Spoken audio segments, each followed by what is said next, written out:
Dozens of refugees stranded on Toronto streets for weeks have been relocated to a church in North York. Remarkably, this was an entirely community-led effort, and there is disappointment tonight that the federal government didn't step in sooner. Just past midnight, after weeks camped out on Toronto streets, There's a book at the back. Give someone that is loading stuff at the back. dozens of refugees lined up to load their belongings onto a bus before being transported to a church in North York, where for the first time since fleeing their countries weeks ago, they found shelter. The job is done.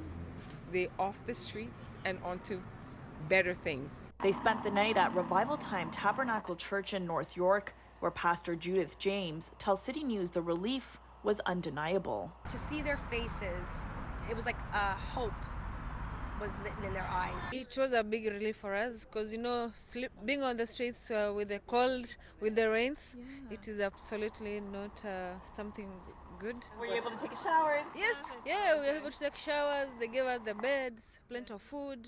They're asking us if we're okay. They're bringing us as doctors.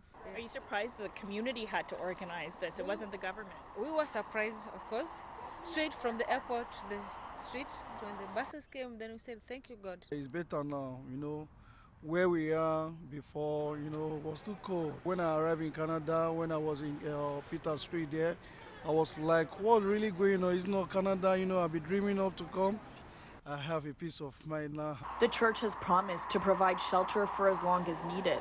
For days, there had been growing outrage, advocates calling it a huge shame that asylum seekers were stranded with no place to go, while the city and federal government argued over who should pay to house them. You move first a human being in a decent place with dignity, and then you decide who's going to pay for it.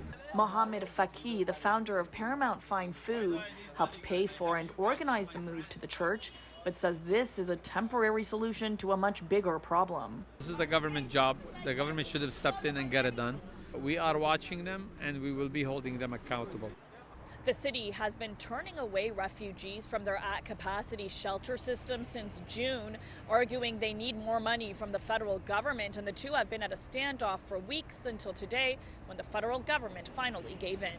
For City News, I'm Tina Yazdani.